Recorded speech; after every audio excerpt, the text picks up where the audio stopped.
Yeah, so welcome everyone to Sparta. It's going to be our last talk. And yeah, hi, also from my side. We're a little heartbroken that this is the last talk that we do together as a team, but we had a super good time. 1.5 years and 3 semesters, and we really tried our best to create a program that is diverse and interesting for everyone. And I think despite COVID, we kept it running, and we're quite proud of that. And we're looking forward what's going to happen with, cheers on that. Cheers to ourselves. And we are very looking forward to what happens with Sparta from October on. So now we're going to introduce Ligia, who's our guest today. And we are very happy to have her here, especially in the room, because she's currently preparing a new stage work. And she's a choreographer and is going to give us a glimpse into her work today. Hey, Ligia. Hello. And there won't be a Q&A. So there won't be an online Q&A, but a Q&A in the room, so stay here. And I think people are also allowed to ask questions before, not absolutely. Okay, perfect. Then thanks again, and a little applause. Yeah, cheers. Cool. Thanks so much for having me. As Pia expressed, I work as a choreographer. I conceive and direct experimental performance. I've been based in Europe since 2006, working quite extensively in the field of dance and choreography, but I also occasionally dive into other contexts, including visual arts contexts, but always more or less interrogating the potential or the possibilities within performance, thinking critically about the body. That being said, I'm going to just kind of jump right into some material. And I would suggest also that maybe we could close that door? Or would you prefer? Okay, so let's go ahead and close the door. And so now we're, sorry. Till, I'm so sorry. So Till is going to kindly pass through some images, and then I'll share some videos, and we can also, please feel free to interject at any moment. Here we go.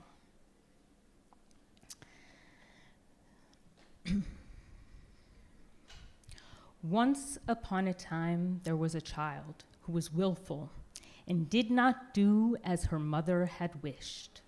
For this reason, God was displeased with her and caused her to become ill, and no doctor could help her. And in a short time, she lay on her deathbed. She was lowered into a grave and covered with earth, but this little arm suddenly came forth and reached up out of the grave. And it didn't help when they put it back in and put fresh earth over it, for that little arm always came out again. So the mother herself had to go to the grave and beat that little arm with a switch. And as soon as she had done that, it withdrew, and the child finally came to rest beneath the earth. This is the story of the willful child, which opens up the piece of Water Will, which I'll describe later. So I'm a choreographer that conceives and directs experimental performance, and I work critically through concepts of the body, embodiment, and with and through embodied practice. My work is choreographic, organizing time in space, time and space in a way that privileges the logics of interdependence, disorder, and play. And I would emphasize how important play is in my practice. My work is staged most often in a proscenium or black box, or otherwise in a gallery, and occasionally within the context of a museum or within the frame of a film. Sight, the place, becomes a critical space for me to consider how and what I want to be staged, ultimately determining how a body or bodies are read or perceived, and additionally, seen. My work unfolds in unruly ways. I'm less driven by meaning and sense-making. I instead busy myself with experiments, both formal and informal, with formal and informal engagements with deterioration, disfiguration, and failure. This process is created with precision and care, despite its occasional chaotic surface. As a choreographer and director, I tried to create works that break with the myths of the neutrality of representation and instead lean into the disordering and disintegration of representation through an interplay with sense and nonsense with and through the senses. Through dynamic enactments, often within a charged affective register, my work antagonizes, often with great pleasure, the horrors of modernity, which is to say modern life, and that which very much haunts the present. My work is very saturated and gives way to what I hope is a rich materiality of the body and its co-presencing, and what I call an intimate, however brutal, present, or otherwise described by scholar David Scott, the tangible ruins of our present. My work begins with me in a studio playing and dancing around quite ferociously as a way of meditating on what it means to be more than or less than human within this modern matrix. From this position, or challenged positionality, I ask myself what I want choreography to do, particularly for a sentient being. And here I'm invoking the scholars Spillers, Fred Moten, Fanon, and my dear friend Malone Gizondi. I refuse to settle these questions with simple answers or with answers at all. Instead, I actively pursue conceptual problems through the exploration of embodiment, so that problems only become more problems.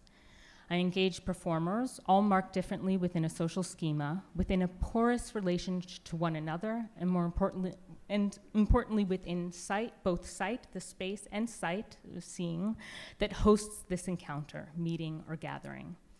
I focus on affect, sensation, and empathy understood as a social understanding that is bodily grounded.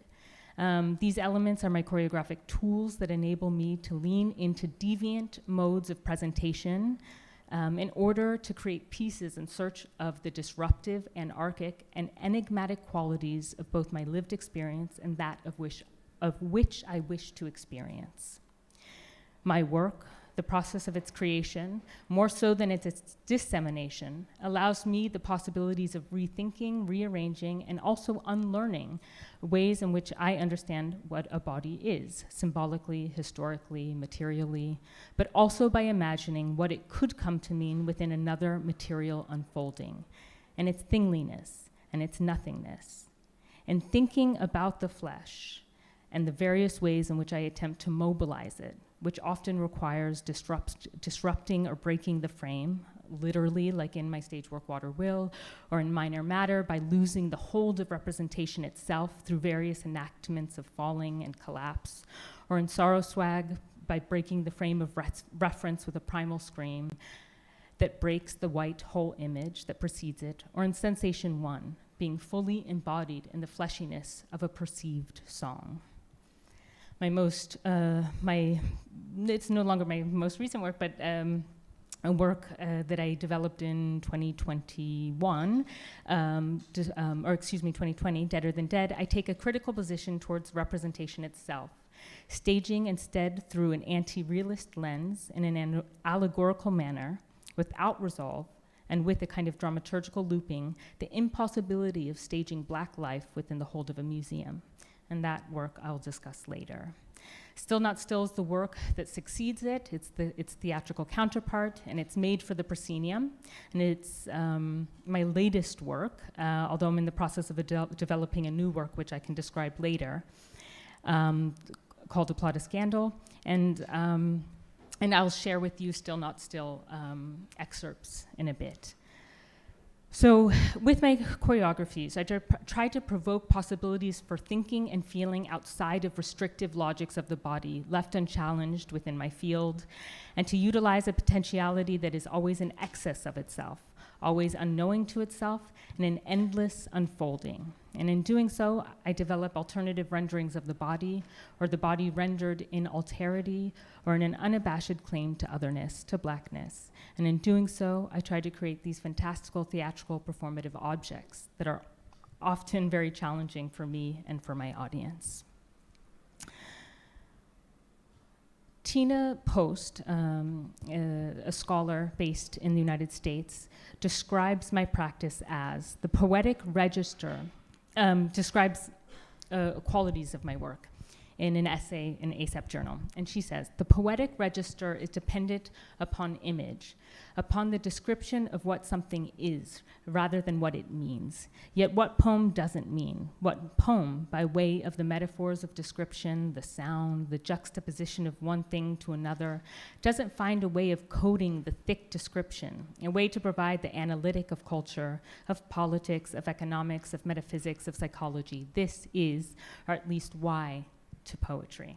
Like poetry, Lewis's choreographic works present the experience of being raced in such a way that never becomes an argument about embodiment, but rather an exploration of it. And this is written in I Will Against Your Way, the Poetic Discomposure of Ligia Lewis.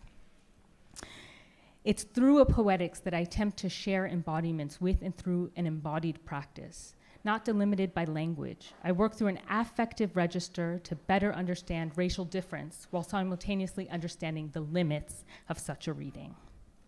Scholars that inspire this include Malondi Zondi, Zakiya Jackson, David Marriott, Denise Da Silva, among others. So we can jump now to video 1. So this is this right now is actually we'll jump to video 1 and you'll see. So this is the translation of a solo that I made entitled Sensation 1 that I developed in 2011, and I was the first interpreter of the work. So I was the first performer, and I'll show an excerpt of that now. And then I later translated that work, the same choreographic score, to a white male, and so I'll describe that work a bit now. So, my first solo, Sensation 1, developed in 2011. This work was constructed by my fantasy of a final spellbinding note being held for eternity. This fiction materialized through the body, and in the case of this performance, lasting for 26 minutes, but in my mind, eternity. This single gesture of singing, extended through time, explodes its references to singing as such and creates a different kind of affect altogether. A sculptural choreography takes form. What is left is an abstractly sensing body articulating a particular sensation of the sensational. I was the first interpreter of the work, and then in 2014, Martin Hansen performed the work at NGBK Gallery, later at Art Basel, and it's met, I've had, interestingly enough, a number of iterations since. It also played on the High Line in New York City, where I made it an ensemble work, of course dressed, because it was a public performance in the case of the piece in New York.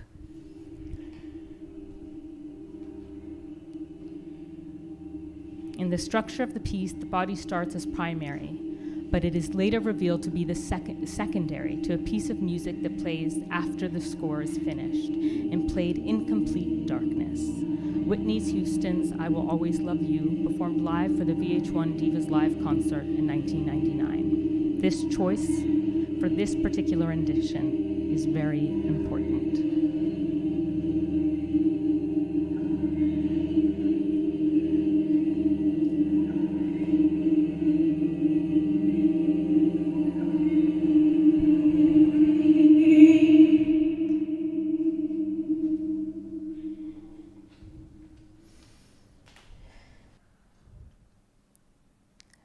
Jace Clayton, writer, artist, and DJ, writes in his book, Uprooted, Travels in 21st Century Music and Digital Culture, about this song, I Will Always Love You, when performed by Whitney Houston.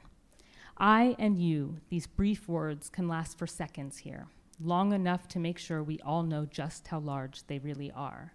Melisma occurs when vocalists use melodic embellishment to extend a single syllable. Emotionally, it's something else entirely, a mode of expression that bucks against the very limits of language. Whitney inserts pauses, extends syllables, redraws the melody to fit the moment. Her arabesque vocalizations become something in their own right, codependent and contingent, yet emotionally viscerally, musically real. The ornament swells to become the heart. Now, could we just jump quickly to the music, the SoundCloud reference? So, and we can stay at this image and play that track simultaneously. So in 2018, if you could just have it a little bit softer and then you can fade in. But in 2018, so I translated this work to an ensemble, so a group of performers based in New York City, and we performed it on the High Line as a public performance. And in this work, I worked with my twin brother, Twin Shadow, and he and I reimagined this score with a compilation of voices that we considered had this kind of affective charge, not quite like Whitney, but nevertheless the power of this like vocalization. So Jesse Norman's included, Whitney Houston, which I already mentioned, among others, Janis Joplin, you'll hear. So this is a translation of the work when performed for multiple bodies. We have it this summit. You can turn it up.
So this, as I described, this work was later performed by 7 performers on the High Line, and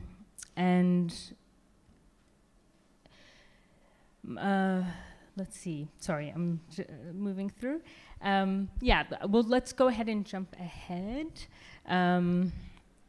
to my next stage work. So.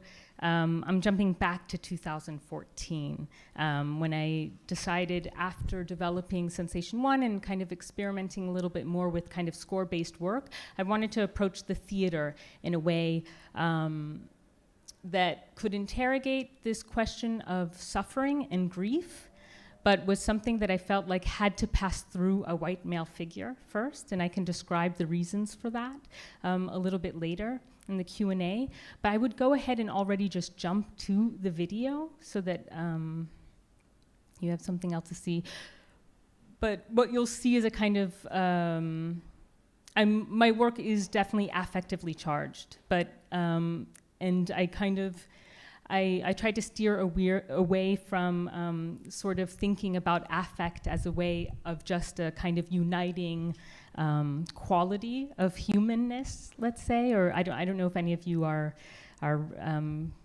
reading any critical theory, maybe interested in post-humanist, I don't know, studies or affect theory. I don't know if any of you are engaged in these inquiries.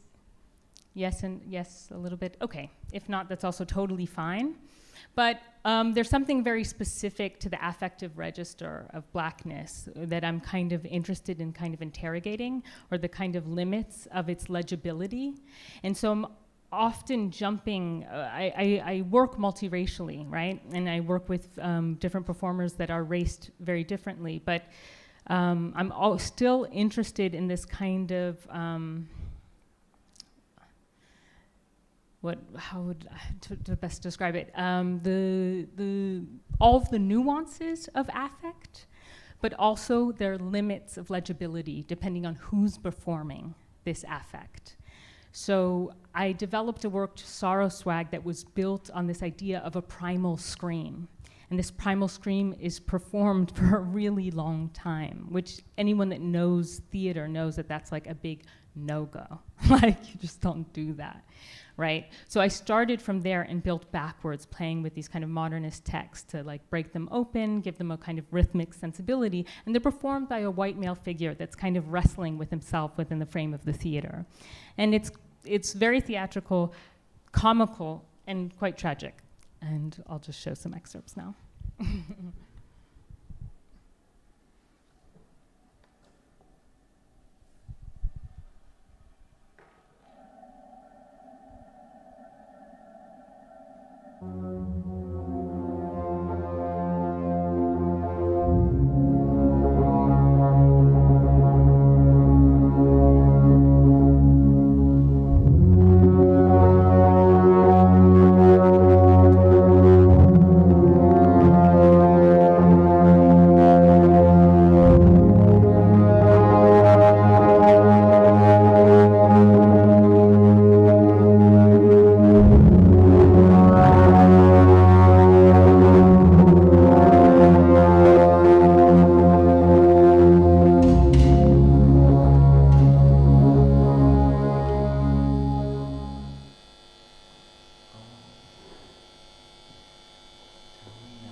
I spit on your happiness, that it must go on, come what may, may. I do spit. I spit on your happiness,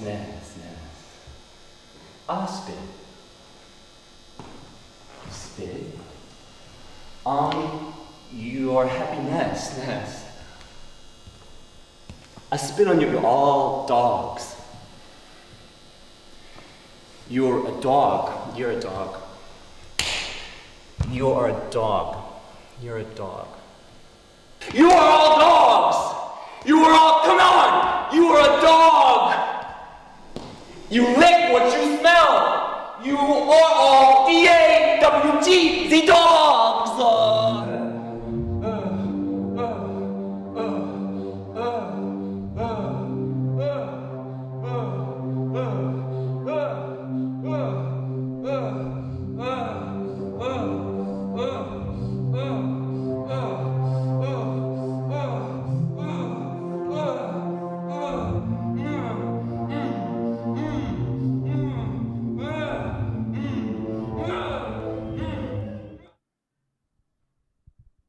So clearly there are a lot of racial signifiers inside of the piece, particularly the gold grills.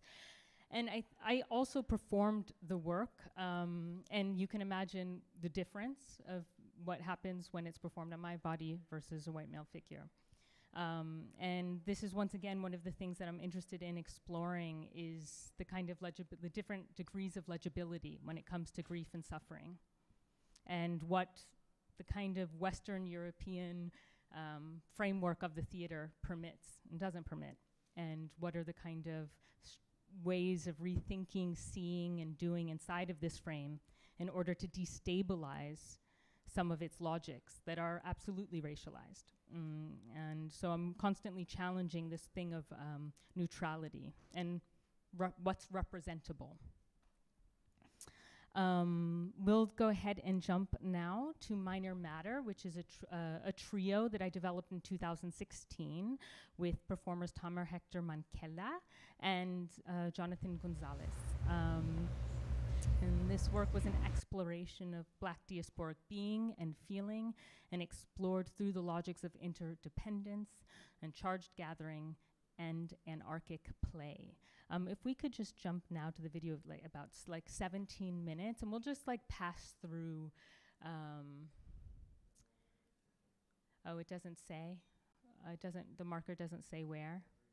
Oh, just a little bit. Oh, bummer. Okay, just a little bit before. We could stop there. Let's stop there. And we can just keep the volume a little bit low, and then I'll ask you to bring the volume up. So in this piece, I'm kind of trying to explore the ungendering of flesh. So it's interesting in my experience of performing this work versus presenting Sorrow Swag. Clearly, gender is at play when Brian Getnick is performing Sorrow Swag. He's the protagonist inside of. Sorry, if you could just lower it or let's press pause maybe, and then because it's kind of funny. And then when we were touring this piece, it was interesting that gender never came up. It was not a topic of conversation, despite the fact that we are within a kind of modern matrix, gendered differently. But in this work, I was interested in still challenging that notion of gender that is still kind of built on it's kind of based on man, like white European man, and everything deviates from there. So a black female figure, this question of gender becomes a way of kind of troubling a kind of normative conceptions of what that is. And so I never do things explicitly or transparently, so this isn't an argument for the eradication of gender, let's say. It's more that it's something that touches the work. It's part of the play inside of the work.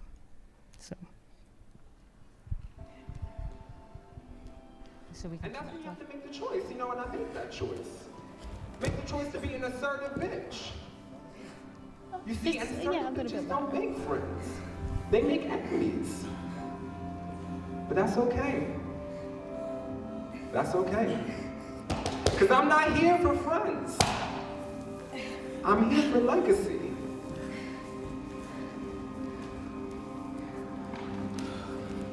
Yeah, you hear that?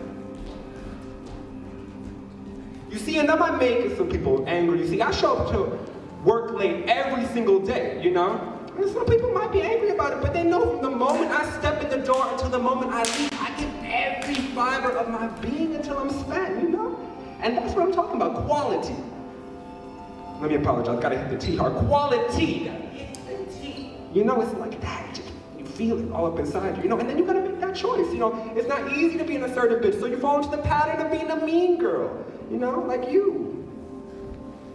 Yeah, some mean girls over there too, some mean girls on the stage, and maybe you don't know, I'll help you self-identify. Maybe you're the type, you're like, I have such a long week at work, I work so much. By the time I come home, I just want to enjoy myself, I just want to sit down with the people that I love. I really don't want to talk about politics, I don't really want to talk about the world, I just want to enjoy myself, I just want to sit down right here.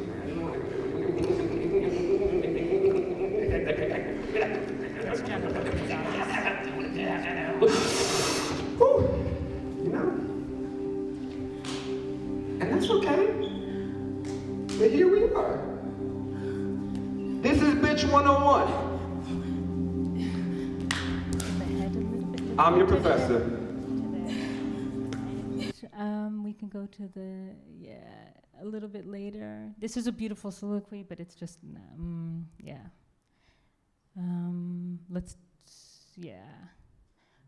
we can start here.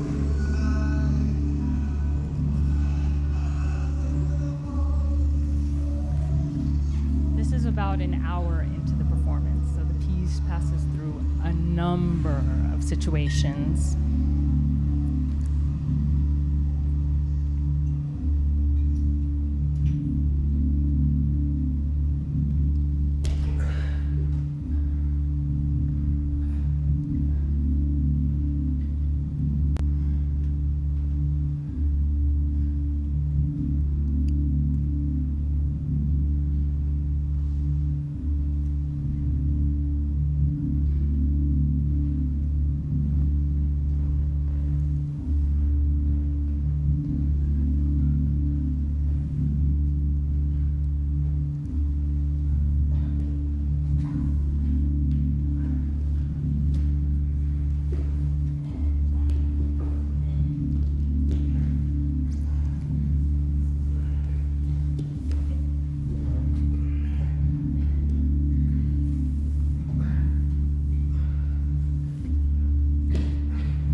as a sorrow song for the dead and dying. It does not tend to them only in a grand register of an operatic requiem.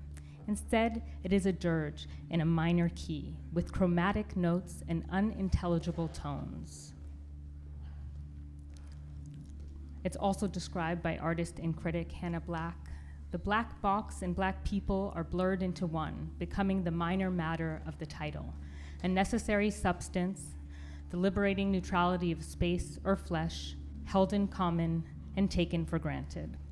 In black collective being, apocalyptic hurt and utopian community are folded together, which is what makes blackness of late and since forever so interesting to its others.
all of these impossible structures that we're building and unsuccessfully leading to their collapses.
So that piece opens with a poem by Remy Raji and moves through a kind of soundscape that starts from early Renaissance music and travels all the way to what I describe as the intimate present.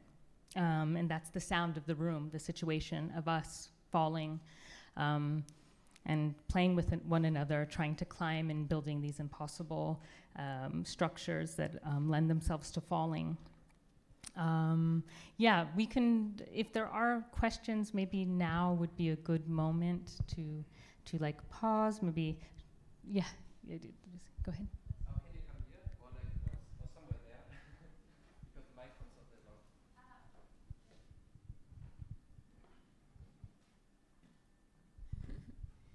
that long. Yeah, thanks for the talk. I find your position really important.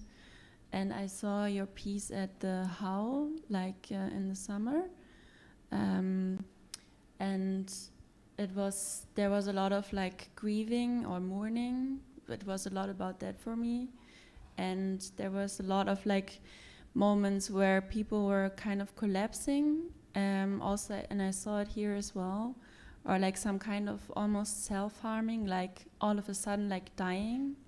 And I haven't really seen that before, and I wanted to ask about if you can maybe speak about it in a way, or what this collapsing means to you, and also this kind of direct violence of a sudden death. Yeah. Cool, thank you. Your name? Judith. Okay, cool. Thank you for the question. No, so you're describing probably Still Not Still, which is kind of very theatrical stage work that's set in the proscenium. We could, if you would want, we could go ahead and play it and just without sound. So there's a film that I worked with Moritz Freudenberg on, so that you guys have some references to some of the images. So this work is composed around this idea of a musical complaint, which is a kind of long lyrical poem of mourning. And I was kind of meditating over this condition of what is a condition of living that's full of bad facts. So the conditions of Black life are constantly threatened. And this is something that goes maybe deeper than what a lot of our kind of liberal understandings of human existence is, or what can be described through political affirmative actions, or a kind of any sort of kind of clear affirmation to be human, or and a lot of the stuff, and I'm referring also to the kind of late identity politic thing that kind of happens in moments of crisis, when there's tons of white guilt, suddenly there's this kind of obsession with representation. And this work specifically wants to challenge that. And what I do is I set at the center of the problem this condition of historical erasure. And I use the example of a black Madonna that's discovered in Italy, 7th century. And she gets historicized as not being black, despite the fact that it's at least ethnically black. But instead, the historians say that she's blackened by the sheer fact of aged stone, right? So this unwillingness to accept this black Madonna, and there's an inscription underneath that says, "I'm black but beautiful." And so that kind of haunted me for a while, just thinking like, wow, what if this condition of anti-blackness already exists well before the transatlantic slave trade, which is something that I was kind of interested in Minor Matter, starting the work with this early Renaissance music. So Europe is having its Renaissance at the time in which they're enslaving Africans, right? And through a process that is just complete and utter like brutalization and devastation over the course of centuries. And then to go a little bit and dig a little bit deeper and to see that the earliest kernels of this go even further back. So in this case, I find the 7th century Madonna, but there are other scholars that are doing incredible work to describe how these concepts of anti-blackness are precede, I mean, as early as 6th century, even like the slave trade existing even before that. So with this condition, it's and some scholars have described it as the longue durée, and I'm thinking of like Christina Sharp when she's describing her work, but of this gratuitous kind of violence against black flesh. So this condition makes me think at the root of the human project, something is fundamentally wrong. And at the same time, I'm trying to develop work that is not immediately illustrative of that. I work a lot through abstraction, and also because these are very difficult concepts. And I chose for Still Not Still to try to play a little bit with humor, a kind of dark humor, and to look at like this kind of thing of humanness, and that at its root it's embedded in violence. So power is constantly shifting. So we can go ahead and turn up the volume now. Like I love this. Like it's just kind of like he takes her out, then she's gonna take somebody else out. It's just like, and this condition touches, you know.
And it's really easy to single out the white male, the cis white male, you know, and to like make it seem as if everything falls on this person's body. But it's a condition of anti-blackness is so deep, so long. It's like, so it requires such a long and elaborate kind of form of reckoning.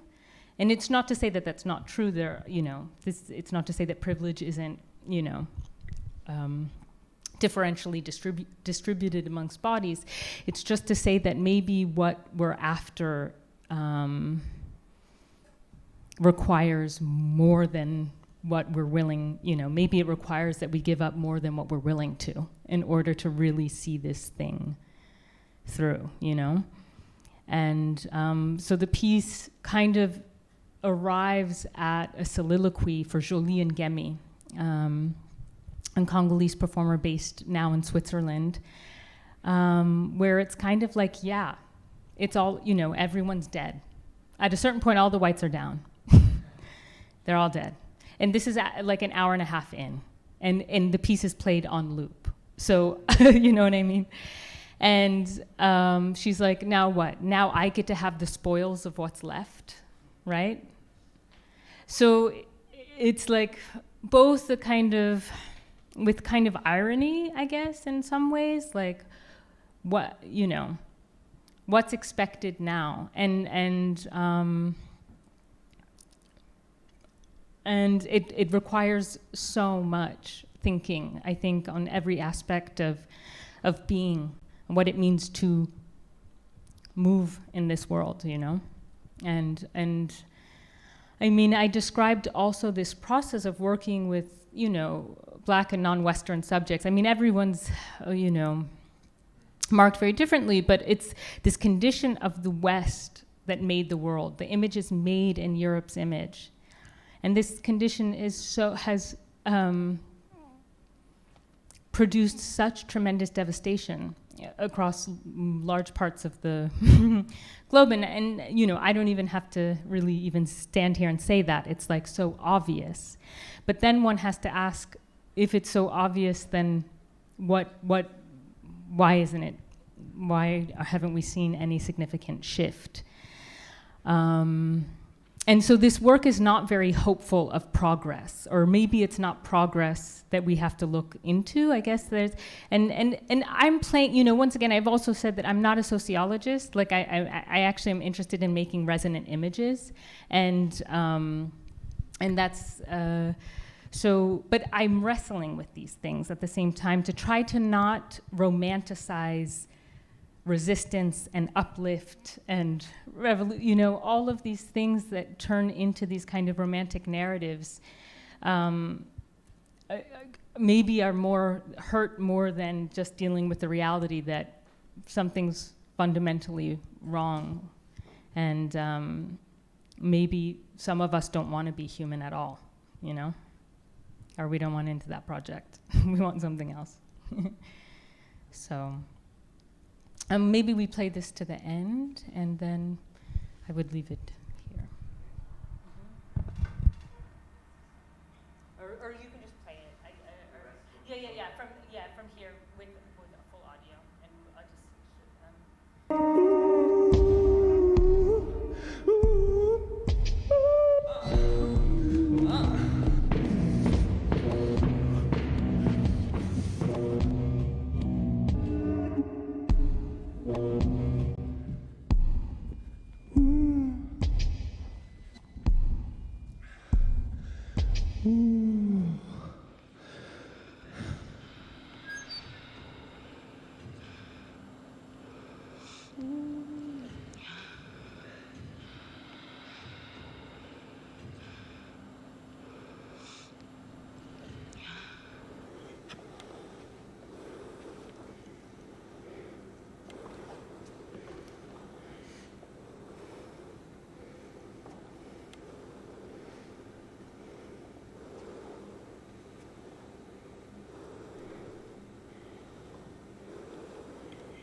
The piece is based on a danse macabre, so this dance of death, the Toten dance.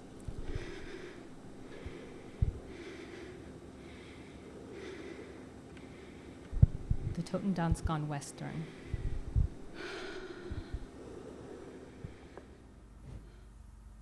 I call to the even.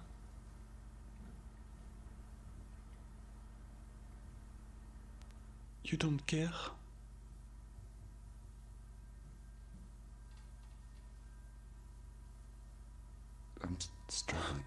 I'm struggling, please, I can't see.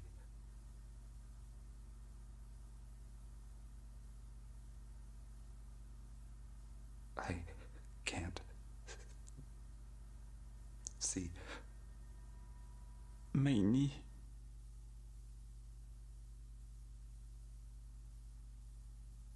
This is so existential. Cassie girl. This is too much. It's draining. So everything is going. Everything is going.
And that's Corey Scott Gilbert who's performing in the end. But yeah, let's end there. All right. Thank you so much. And thank you all for being here. And we can now get finally some Aperol Spritz. And yeah, it's I'm here. So we have. I know that we have a half hour left for a conversation. I can also move my way in there. Also, don't feel obliged if you don't have questions, but I'm happy to answer any if there are. Or I'm also developing a new stage work which will premiere. It will play at Ruhr Triennial, which is not far from here. Okay. I will walk and sit with you guys, I guess. But yeah, so if there's, it's called The Plot of Scandal. I mean, that would take another hour to describe that process, so I won't even start. But if there's any other... I think we should at first stop the stream now and give you a little applause. Oh, yeah. So, thanks so much.